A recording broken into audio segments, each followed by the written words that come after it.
अगर आती है ना, जो अनिवार्य हो जाती है भाई ये करना ही करना है, तो फिर तो ये एक दिशा ही बन गई कि ये काम जो हो रहा है ये देश को आगे बढ़ाना हो जाए या उछाल हो जाए। लेकिन एनसीएलटी का मामला है तो अपने को सेव करना है हमें। ये वीडियो मैंने इसलिए जाने से और एफआईज के आने से मार्केट में हलचल होना संभव हो जाती है, ये आपको पहले भी मैं बता चुका हूँ।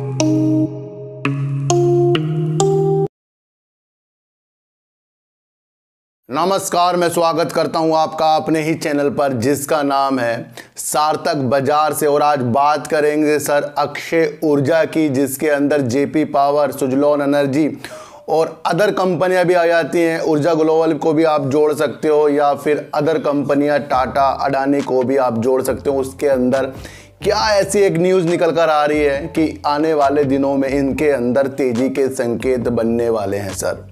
और बात करेंगे सर बजाज हिंद शुगर की, क्योंकि इसका मामला एनसीएलटी तक पहुंच रहा है। काफ़ी लोग कह रहे हैं सर अब इसके अंदर करना क्या है, फिर कमेंट आ रहे हैं, तो इसके ऊपर भी आज आपको दोबारा से गौर से सुनना पड़ेगा और इस अभिलाषा से इस शेयरों को अपने पास रखने पड़ेंगे, वो इस वीडियो में मैं आपको आज बताऊंगा। और बात करेंगे सर कि राकेश झुनझुनवाला जी की जो लास्ट इंटरव्यू था उसमें उन्होंने किस सेक्टर पे ज़्यादा बुलिश होने का अपना अनुमान जो लगाया है, जो सटीक हमेशा बैठता है। ये तो उनका लास्ट इंटरव्यू था और इसके बारे में भी चर्चा करेंगे कि उनका जो बैंकिंग सेक्टर है, गवर्नमेंट जो बैंक होते हैं उसके अंदर उनका एक बुलिश जो नज़रिया है वो बैठ रहा है, उसके ऊपर भी हम एक समीक्षा करेंगे।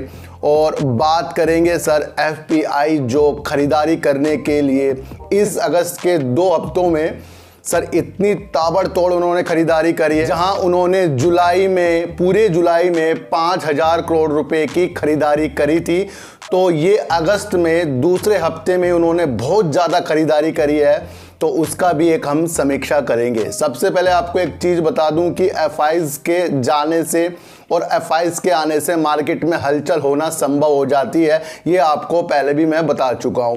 लेकिन जब वो निकलते हैं तो सर गिरावटों के असर, जब वो आते हैं तो आने वाले दिनों में, उस दिन नहीं होती सर, वो आने वाले महीनों में वो सुगबुगाहट मिल जाती है कि उनके जो खरीदारी करने से क्या आगे की रणनीति बढ़ती है। उनको पता है कि वो मुद्रास्फीति की जो चिंता उनको बढ़ रही थी, इसके कारण वो बेचकर जो जा रहे थे, अब मुद्रास्फीति की जो चिंता है वो कम हो रही है, वो वापस लौट रहे हैं। और जुलाई में उन्होंने 5,000 करोड़ रुपए की, पूरे जुलाई में सिर्फ 5,000 करोड़ रुपए की खरीदारी की है। लेकिन आपको जानकर आश्चर्य होगा सर कि अगस्त के 2 हफ्तों में उन्होंने 24,452 करोड़ रुपए की खरीदारी कर दी है 2 हफ्तों में। इससे क्या प्रतीत हो रहा है? इससे ये प्रतीत हो रहा है कि वाले दिनों में बड़ी तेजी के संकेत हमें देखने को मिलेंगे। ये ध्यान रखना, क्योंकि एफआईज जो आ रहे हैं ताबड़तोड़ आक्रामक रूप से खरीदारी कर रहे हैं। ये एक ऐसी चीज हमें दर्शा रहा है कि एफआई लौटने से बाजारों में बहारें आने वाली। और इस अगस्त में 2 हफ्तों में उन्होंने 20,492 करोड़ रुपए की खरीदारी अकेले कर दी है, तो ये भी आपको जानना होगा। तो बात करते हैं सर राकेश झुनझुनवाला जी की। और मैंने आपको बताया सर कि कल तो इफेक्ट इससे पड़ सकता है, क्योंकि उनके पोर्टफोलियो में जो जो भी शेयर होंगे उसको हैंडल करने के लिए अब क्या दिशा निर्देश उनके परिवार की तरफ से आते हैं, ये इफेक्ट पड़ता है सर। ये कल भी मैंने आपको समझाया था। चलो ये तो बात की, लेकिन हम समझेंगे कि राकेश झुनझुनवाला जी जो इंटरव्यू उन्होंने कहा था कि वो सरकारी बैंकों पे ज़्यादा बुलिश है। लेकिन आपको देखने को ये मिला है कि जो सरकारी बैंकों हैं उसमें निवेश करने के लिए ना काफ़ी जो निवेशक हैं कतराते हैं सर, बढ़ता नहीं, घटता रहता है, बहुत स्लो चलता है। काफ़ी लोगों के मैंने ये मुंह से भी सुना है इस बात को। लेकिन मैं आपको बता दूं सर, जिस तरीके से प्राइवेटेशन और जिस तरीके से आपस में मर्ज करके काम हुआ है, सब ने प्रॉफिट लाकर दिखाया है। तो हमें दिशा निर्देश क्या मिल रहे हैं कि राकेश झुनझुनवाला जी ने कह दिया है कि वो बैंकिंग सेक्टर में, सरकारी बैंकिंग सेक्टर में वो ज़्यादा बुलिश हैं। तो हमें जो अपनी अभिलाषा लगा लेनी चाहिए sir, central bank of India, IOB, IDBI bank, तो ये तो प्राइवेट ही होगा बाद में, और कैनरा बैंक और सर बैंक ऑफ इंडिया, इन बैंकों को अगर अपने साथ सरकारी बैंकों को लेके चलोगे सर, तो कहीं ना कहीं हमें आने वाले दिनों में प्रॉफिट भी हो सकता है। आप सोचेंगे लोग एसबीआई क्यों नहीं सर? सर एसबीआई तो अपने में जाना माना नाम है, वो तो सर कोई भी अपनी उसके अंदर अभिलाषा बना सकता है। बैंक ऑफ इंडिया की बात इसलिए भी करेंगे क्योंकि वो अपनी लोन ग्रोथ को ज़्यादा बढ़ाना चाहती है। वो वित्त वर्ष 2022 और 23 में इसे 10 से 12% तक अपने ऋण को बढ़ाने जा रही है।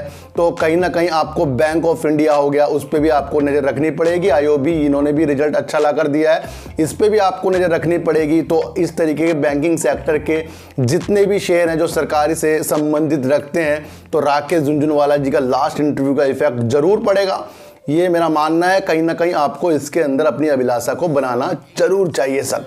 तो बात करते हैं सर बजाज हिंदुस्तान शुगर की, इसलिए करेंगे बीते दिनों एक वीडियो बनाई है, 2 से 3 दिन हुए होंगे आज। उसमें मैंने कहा था कि बजाज हिंदुस्तान शुगर को एसबीआई ना इलाहाबाद पीठ में लेकर चला गया, यानी कि एनसीएलटी में लेकर चला गया दिवालिया प्रक्रिया से गुजारने के लिए सर। अब क्या होता है सर, जैसे ही एनसीएलटी का नाम आता है ना, तो कहीं ना कहीं हमारा जो दिमाग है ना दिवालियापन की तरफ ज़्यादा आकर्षित हो जाता है। और सबसे बड़ा बैंक ऋणदाता एसबीआई कंपनी को एनसीएलटी में ले गया है, तो कहीं ना कहीं हमें ये मानना चाहिए कि गिरावट के आसार सर इसके अंदर बनने को तैयार हो रहे हैं, ये आपको समझना पड़ेगा।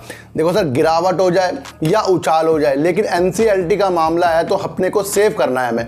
ये वीडियो मैंने इसलिए बनाई है कि बाद में चाहे एसबीआई अपनी याचिका वापस ले ले या बजाज हिंदुस्तान शुगर कुछ ऐसी वाजिब स्कीम लाए जिससे एसबीआई को लगे कि वो कर्ज उतार सकता है, इसकी वजह से वो वापस भी अपनी स्कीम ले सकता है। जैसे एसबीआई ने कहा है कि भाई वो एनसीएलटी में नहीं जाएगा अगर आप ऐसी बातें करते हैं तो ये तो बात की बात हो गई है।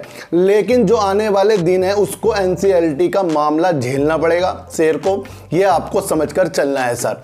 कहीं ना कहीं जैसे एनसीएलटी का मामला हो जाता है तो शेयर को थोड़ा सा 50-50% में लेकर चलना है, ज्यादा शेयरों को इसके अंदर से अपने आस के तौर पर नहीं लगाना है।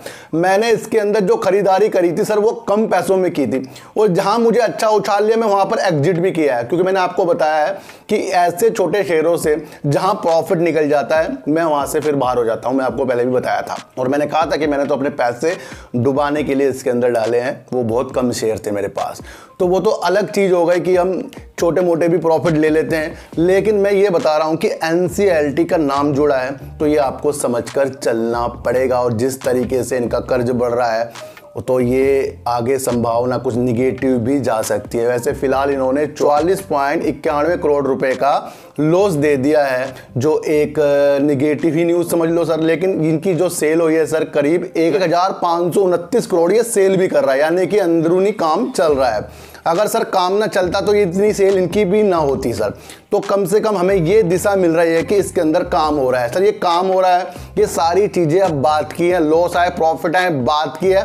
मसला क्या है, मसला एसबीआई और मसला है सर बजाज हिंदुस्तान शुगर, जो एनसीएलटी में एक याचिका गई है, तो उस पर विशेष ध्यान देना है। ज़्यादा शेयरों के साथ इस शेयर पे बिल्कुल भी नहीं बैठना है, गिरावट के आसार इसके अंदर आ भी सकते हैं। मैंने आपको फिर समझा रहा हूं सर, एनसीएलटी का दिमाग में लेकर चलो कि दिवालिया प्रक्रिया से गुजारने के लिए ले गया है।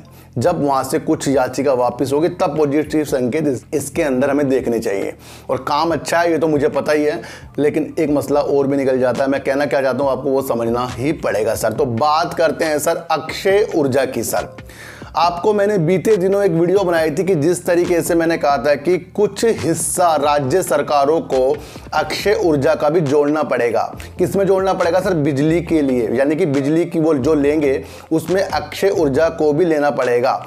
इसकी एक संभावना अब जो निकल कर आ रही है, जिस तरीके से केंद्रीय बिजली मंत्रालय ने कह दिया है कि सभी राज्य को एक समान शुल्क लगेगा, यानी कि जो भी राज्य नवीनीकरण ऊर्जा लेना चाहता है उसे बिजली का जो बिल है कुछ भी है वो एक ही समान होगा।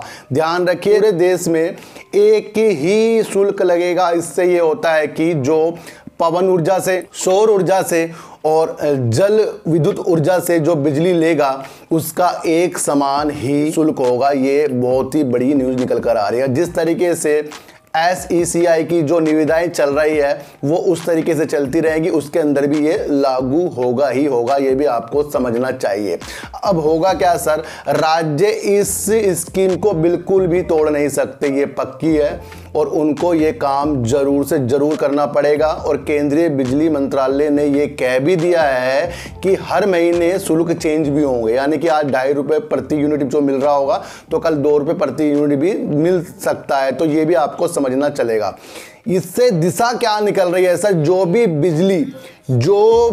बिजली दी जाएगी राज्य सरकारों को वो निकलेगी सर जल विद्युत से, पवन से और आपका सोलर से। तो अब आपको देखना है कि जल विद्युत में कौन सी कंपनी काम कर रही है, एनएचपीसी काम कर रही है सर, और आपका जेपी पावर भी काम कर रही है।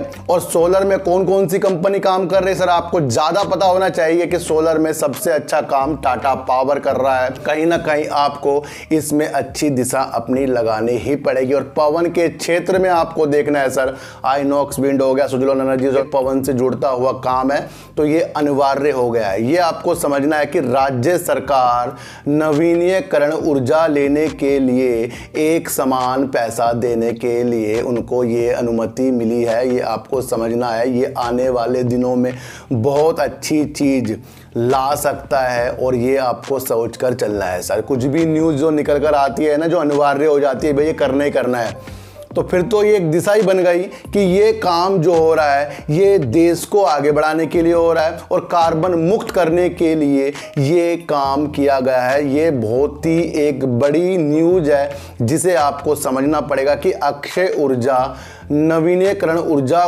की जो दरें हैं वो एक समान होगी। तो यानी कि अब ज़्यादा पैदावार सोलर से, पवन से और जल विद्युत से भी होने वाली है। ये एक अच्छा मुझे एक रास्ता दिखा दिया है कि जेपी पावर हो गया, आपका सुजलोन एनर्जी हो गया और आपका टाटा पावर हो गया, अडानी पावर हो गया, आइनॉक्स विंड हो गया और इस तरीके की जितनी भी कंपनियां, ऊर्जा ग्लोबल भी को भी आप ले सकते हो क्योंकि वो तो सर सोलर पे काम करता है, लेकिन उसका मैटर सर इस तरह से नहीं जोड़ता कि वो सरकारी निविदाओं में अपने को जोड़े, वो अलग मैटर हो गया। लेकिन वो उसे आप रूफटॉप से भी लेकर चल सकते हैं और अलग तरीके से भी ले सकते हैं। लेकिन फिलहाल आपको नज़र जो रखनी है आइनॉक्स विंड पे रखनी है, सुजलोन एनर्जी पे रखनी है, जेपी पावर में रखनी है, टाटा पावर में रखनी है, अडानी पावर में। इन चीज़ों से ज़रूर ही ज़रूर मजबूती आने वाली है। जिस तरीके से नवीनीकरण ऊर्जा के लिए ये एक दरें लागू सरकार करने वाला है जो पक्की होगी, कोई भी राज्य इसको तोड़ नहीं सकता। तो इस तरीके की सर वीडियो का आपको ज़रूर समझना चाहिए कि जो आने वाले दिनों में अच्छा प्रभाव डालती है आपके शेयरों में सर।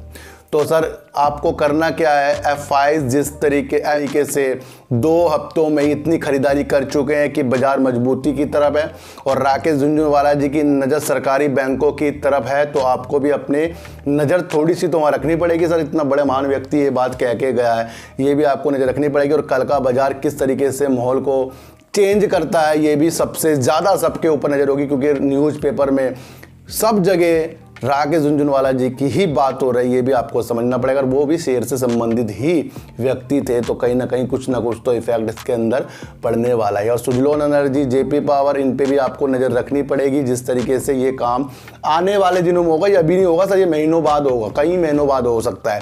लेकिन ये दिमाग में डाल लो कि राज्य सरकार अब ये बिजली ज़रूर से ज़रूर लेगा। जिस तरीके से एक दरें बिल्कुल ये कर दी गई है कि भाई ये लेना ही लेना है, तो कहीं ना कहीं आपको अलग दृष्टि इस नज़रिए से आपको शेयर मार्केट में बनानी पड़ेगी। और बजाज हिंद शुगर में सर आपको ही देखना है कि एनसीएलटी का मामला जब सुलटेगा तब इसके अंदर आपको अच्छी बाहरें आने की संभावना देखने को मिलेगी सर। तो चीटी काटी दीजिए सर, गाय को रोटी दीजिए और अपने बच्चों को ज़्यादा से ज़्यादा प्यार कीजिए, क्योंकि बच्चे आपकी मासूमियत से किस्मत पलटेंगे। तो फिर मिलेंगे आपसे नई वीडियो के साथ, जब तक के लिए नमस्कार।